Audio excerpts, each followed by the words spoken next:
Hello friends, welcome back to my channel MT maths. Question and day series में next question ले रहे हैं, तो स्टार्ट करते हैं।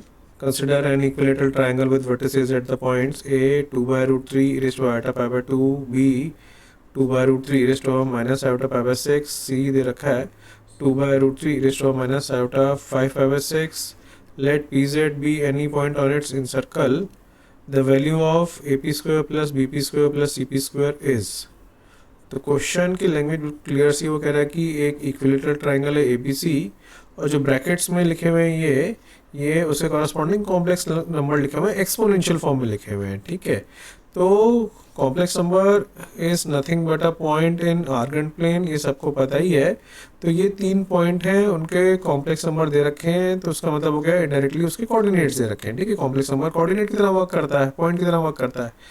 तो क्या किया है, उस ट्रायंगल का इन सर्कल बनाया है, उसके ऊपर कहीं एक पॉइंट पी लिया है जिसका कॉम्प्लेक्स नंबर z से डिनोट कर रखा है, मतलब उस पॉइंट के कोऑर्डिनेट्स z की फॉर्म में लिख दिए हैं। ठीक है, तो अपने को ये वैल्यू निकालनी है A P square plus B P square plus C P square. ठीक है, तो देखते हैं क्या मतलब है इस क्वेश्चन का। तो क्वेश्चन कह रहा है कि एक ट्रायंगल है जो कि इक्विलेटरल है। ठीक है,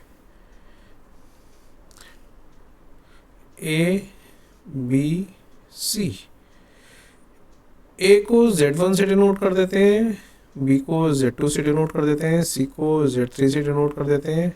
तो Z1 बन गया है 2/√3, जो कि ब्रैकेट में लिखा हुआ था ए के, उसको हम Z1 नाम दे रहे हैं e⁻आयोटा पाई बाय 2। ठीक है, मैंने पहले भी बोला कि एक्सपोनेंशियल फॉर्म में कॉम्प्लेक्स नंबर लिखा हुआ है।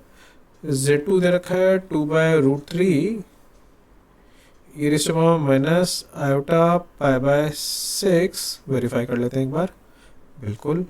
और Z3 दे रखा है 2/√3 e⁻आयोटा 5 पाई बाय 6। ठीक है, अब कोई भी कॉम्प्लेक्स नंबर एक्सपोनेंशियल फॉर्म में लिखने का मतलब होता है, इन जनरल किसी भी कॉम्प्लेक्स नंबर Z को हम एक्सपोनेंशियल फॉर्म में लिखते हैं कुछ ऐसे। ठीक है, तो यहाँ पे देखोगे ये तीनों कॉम्प्लेक्स नंबर इसी फॉर्म में लिखे हुए हैं, तो इन तीनों कॉम्प्लेक्स नंबर्स का देखोगे मॉडुलस सेम लिखा हुआ है। ठीक है, तो हम बोल सकते हैं कि mod Z1 mod Z2 mod Z3 ये तीनों सेम है, 2/√3 है। तो इसने बड़ी अच्छी सी बात इंडिकेट कर दी है। मॉड Z का मतलब ज्योमेट्रिकल मीनिंग क्या होता है, डिस्टेंस फ्रॉम ओरिजिन, ये तो मतलब होता है डिस्टेंस फ्रॉम ओरिजिन। तो बोल सकते हैं कि इन तीनों पॉइंट्स ए बी सी का डिस्टेंस फ्रॉम ओरिजिन सेम है, 2/√3 है। ठीक है, तो ज्योमेट्रिकल इस बात का क्या मतलब बन रहा है, बड़ा आसान सा कंसेप्ट है। तो मान लो कहीं ये ओरिजिन है, तो ये डिस्टेंस और ये डिस्टेंस सेम है, तो बोल सकते हैं क्या ये तीनों पॉइंट्स एक सर्कल पे लाई कर रहे होंगे जिसका सेंटर होगा ओरिजिन और रेडियस होगा 2/√3, क्योंकि ये भी 2/√3 है और ये भी। ठीक है, तो हमने ये सर्कल बनाया, इसको हम बोलते हैं circum circle of triangle ABC. और इस सर्कम सर्कल के सेंटर को, जो कि ये ओरिजिन था, वो उसको हम बोलते हैं सर्कम सेंटर। ठीक है, तो यहाँ पे हम लिख लेते हैं circum centre of triangle ABC is origin. Origin का मतलब हो गया कॉम्प्लेक्स नंबर्स के फॉर्म में 0 प्लस आयोटा 0, मतलब 0 ही है। ठीक है, और सर्कम रेडियस का मतलब हो गया इस सर्कल का रेडियस। सर्कम रेडियस कितना है, जिसको हम कैपिटल आर से डिनोट कर सकते हैं 2/√3। ठीक है, आगे बात समझ। अब एक बड़ी छोटी सी बात और बड़ी इंपॉर्टेंट बात, in an equilateral triangle all the centers coincide। ठीक है, ये बड़ी इंपॉर्टेंट प्रॉपर्टी है कोऑर्डिनेट ज्योमेट्री की। इक्विलेटरल ट्रायंगल में सारे सेंटर्स कोइंसाइड करते हैं, इसका क्या मतलब है, circumcentre centroid, ortho centre,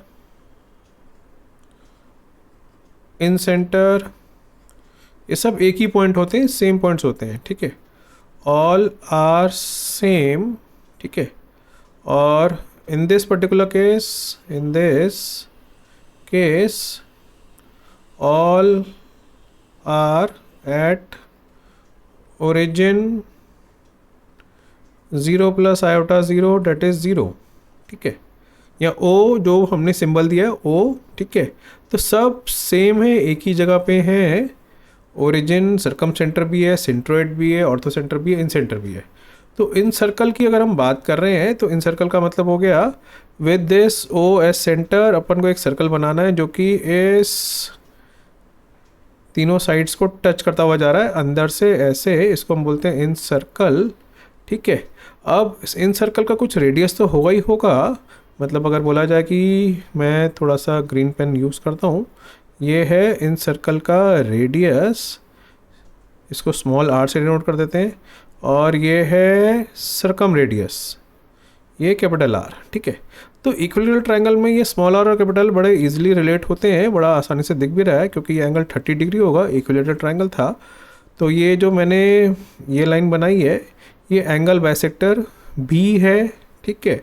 तो इस केस में हम अगर यहाँ पे स्मॉल आर और कैपिटल आर के बीच में रिलेशन निकालने की बात करें इक्विलेटरल ट्रायंगल के लिए, तो हम साइन 30 इजीली लिख सकते हैं, वो होगा परपेंडिकुलर बाय हाइपोटेन्यूज। तो perpendicular is small R and hypotenuse is capital R for this triangle, right angle triangle, ठीक है। तो हम लिख देंगे small R by capital R, तो यहाँ से स्मॉल आर आ जाएगा R sine 30 that is R by 2। तो आर की वैल्यू अपने को पता ही थी 2/√3 डिवाइड बाय 2, ये कैंसिल हो गया, तो स्मॉल आर आ गया 1/√3। तो ये इन सर्कल का रेडियस आ गया है। अब अपन को इन सर्कल के ऊपर कहीं एक पॉइंट P सपोज करना है, ठीक है। तो पॉइंट P इसके ऊपर कैसे सपोज करेंगे भाई, इन सारे सर्कल के ऊपर इन सर्कल के ऊपर सारे पॉइंट्स का ओरिजिन से डिस्टेंस सेम है, 1/√3 है। तो ऐसे कह सकते हो कि इस सर्कल के ऊपर कहीं पे भी कोई पॉइंट होगा तो उसका मैग्नीट्यूड बोले तो मॉडुलस उस कॉम्प्लेक्स नंबर का वो हमेशा सेम होगा, 1/√3 होगा, रेडियस के इक्वल होगा सर्कल के, ठीक है। तो अगर मेरे को बोला जाए मेरे को इस P पॉइंट को इस सर्कल के ऊपर कहीं भी सपोज करना है, तो P पॉइंट जिसको हमने Z का नाम दिया है तो उसको mod Z e⁻⁴ की फॉर्म में सपोज कर सकते हैं, where mod Z is nothing but radius of the incircle. तो इस P पॉइंट को हमने सपोज कर लिया, ठीक है, 1/√3 e⁻⁴। थीटा को बदलते जाएंगे तो P पॉइंट अपनी पोजीशन चेंज करेगा, मगर रहेगा वो इस इन सर्कल के ऊपर ही, ठीक है। तो क्वेश्चन कह रहा था कि P is any point on this in circle, तो हमने P पॉइंट को सपोज कर लिया है, ठीक है। आगे बात समझ। अब मेरे को निकालना क्या है उस पर वापस वर्क करते हैं। अपन को निकालना था, वापस वाइट कलर से आता हूँ, अपन को निकालना है AP² plus BP² plus CP², इसकी वैल्यू निकालनी है। अब मैं एक एक करके तीनों वैल्यूज निकालता हूँ, ठीक है। तो इन जनरल डिस्टेंस फॉर्मूला क्या होता है कॉम्प्लेक्स नंबर में, ये हम कई बार पढ़ चुके हैं। तो डिस्टेंस फॉर्मूला रिवाइज करा देता हूँ कि दो पॉइंट्स हैं, for example Z1 Z2, in general कह रहा हूँ, इन जनरल यहाँ पे दो पॉइंट्स हैं PQ, यहाँ XY ले लेते हैं। तो x का सपोज कॉम्प्लेक्स नंबर है Z1, x2 का कॉम्प्लेक्स नंबर, y का कॉम्प्लेक्स नंबर है Z2। तो इन दोनों के बीच में जो डिस्टेंस होगा उसको हम डिस्टेंस फॉर्मूला बोलते हैं। तो ये होता है modulus of Z1 minus Z2, यहाँ Z2 माइनस Z1 का मॉडुलस, सब एक ही बात है, मॉड के अंदर कोई भी पहले लिख दो कोई बाद में लिख दो, कुछ फर्क नहीं पड़ता, ठीक है। तो ये डिस्टेंस फॉर्मूला है। अब अपने को AP चाहिए, तो AP का मतलब हो गया A का अफिक्स क्या है बोले तो उसका कोऑर्डिनेट क्या है Z1, और P का नाम हमने क्या रखा था Z, तो ये आ जाएगा Z1 माइनस Z का मॉड, और अगर अपन लोग स्क्वायर करेंगे तो ये बन जाएगा स्क्वायर। अपन के पास इसका भी रिजल्ट होता है, मैं डिराइव कर देता हूँ, बड़ा अच्छा सा रिजल्ट होता है। एक प्रॉपर्टी याद होगी, Z इंटू Z बार क्या होता है, मॉड Z स्क्वायर। तो हम इसको ऐसे लिख सकते हैं, ठीक है। और अपने को पता है कि कॉन्जुगेट सेपरेट कर जाता है हर ऑपरेशन में, तो ये कुछ बन जाएगा ऐसा, ठीक है जी। मैं मल्टीप्लाई कर रहा हूँ, ये बन जाएगा z1 into z one bar minus z1 into z bar minus z into z one bar plus z into z bar. ठीक है, अब z1 इंटू जेड वन बार क्या बन जाएगा, मॉड z1 स्क्वायर, और ये आखिरी वाला क्या बन जाएगा, प्लस मॉड z स्क्वायर। इन दोनों में माइनस साइन कॉमन ले लेता हूँ, तो ब्रैकेट क्या बन जाएगा, z1 z बार प्लस z z1 बार। ठीक है जी, तो ये आ गया ए पी स्क्वायर। ठीक है, रिजल्ट इसका याद कर सकते हो, इसका रिजल्ट ये होता है, बड़े काम का रिजल्ट है। ठीक है, अब बी पी स्क्वायर डायरेक्टली लिख सकते हैं, ए की जगह बी करना है बस, मतलब z1 की जगह z2 से रिप्लेस करना है, तो बन जाएगा mod z2 square plus mod z square minus z2 into z bar plus z into z2 bar.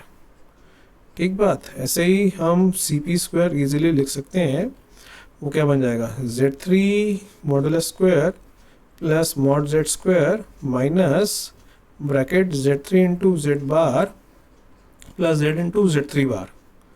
ठीक है जी, अब तीनों को ऐड ही तो करना है, अपने को वही निकालना था, तो एल बन जाएगा A P square plus B P square plus C P square.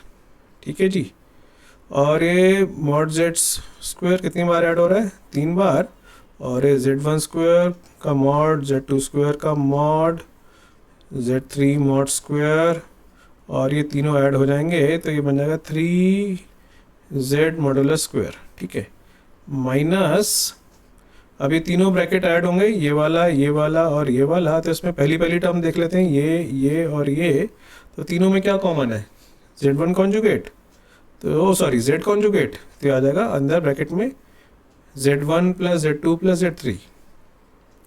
ठीक है जी, प्लस अब ब्रैकेट की दूसरी टर्म्स देखते हैं, तो उसमें देखोगे z कॉमन है, तो ये ब्रैकेट में बन जाएगा z1 conjugate plus z2 conjugate plus z3 conjugate. ठीक बात, अब ध्यान से समझना, बस ख़त्म होने वाला सवाल, ये z1 plus z2 plus z3 की वैल्यू क्या होगी हम निकाल तो सकते हैं, क्योंकि तीनों कॉम्प्लेक्स नंबर्स मेरे को पता है, मगर एक बड़ी अच्छी सी प्रॉपर्टी है, वो देखते हैं। प्रॉपर्टी क्या, मतलब हम ऊपर लिख चुके हैं ऑलरेडी। यहाँ पे अगर अपन सेंट्रॉइड की बात करें, ट्राइंगल की, centroid of triangle A B C, तो उस केस में जैसे कोऑर्डिनेट ज्योमेट्री में होता है, तो ये कोऑर्डिनेट ही तो है और कुछ थोड़ी ना है, बस z क्या होता है, यहाँ कॉम्प्लेक्स नंबर क्या होता है भाई, तुमने x कोऑर्डिनेट और y कोऑर्डिनेट को इकट्ठे लिखा हुआ एक सिंगल सिंबल से। z1 का मतलब क्या है, x1 प्लस आयोटा y1, मतलब x1 y1, तो तुमने z1 एक सिंगल सिंबल दे दिया x1 y1 को। ठीक है, तो अगर तुम z1 को x1 प्लस आयोटा y1 से रिप्लेस कर दोगे, z2 को x2 plus iota y2, z3 को x3 प्लस आयोटा y3, और रियल पार्ट अलग करोगे तो वो x कोऑर्डिनेट आ जाएगा सेंट्रोइड का, x1 plus x2 plus x3/3। Similarly imaginary part y coordinate होता है पॉइंट का, तो वो y1 plus y2 plus y3/3 तो बनेगा। तो सेंट्रोइड ये आ गया, और सेंट्रोइड अपने को ऊपर हमने लिखा था, ये लिखा ना, देखो, centroid is nothing but origin 0 plus iota 0, यहाँ कॉम्प्लेक्स नंबर की फॉर्म में 0। ठीक है, तो ये 0 है, तो यहाँ से z1 plus z2 plus z3 की वैल्यू निकल आई 0, और बोल सकते हैं क्या उसका कॉन्जुगेट भी 0 ही होगा। अब दोनों तरफ कॉन्जुगेट भी ले डालते हैं, कॉन्जुगेट ले लिया इक्वल टू 0, और अपन को पता है कॉन्जुगेट हर ऑपरेशन में अलग अलग हो जाता है, तो ये हो गया अलग अलग, तो ये वैल्यू भी 0 हुई। ठीक है, तो अपना अब ये जो हमें निकालना था, ये एक्सप्रेशन, ये इसी की तो वैल्यू निकालनी है भाई, तो ये वैल्यू हो गई 0, ये वैल्यू भी हो गई 0, अभी प्रूव किया, तो अपना आंसर सिर्फ ये वैल्यूज़ के ऊपर डिपेंड कर रहा है, और ये वैल्यूज़ अपन लोग जानते हैं। ठीक है, तो अपना आंसर क्या आएगा, मॉड z1 स्क्वायर की value plus mod z2 square, तो लिख लेता हूँ दोबारा से, mod z1 square plus mod z2 square plus mod z3 square plus 3 time mod z square. ठीक है, तो mod z1 mod z2 mod z3 हम ऑलरेडी पहले ही लिख चुके हैं 2/√3, और मॉड z अभी हमने लिखा था, ये देखो लिखा हुआ मॉड z क्या लिखा हुआ है 1/√3। ठीक है, तो अब क्वेश्चन हो चुका है, वैल्यूज डालनी बची हैं।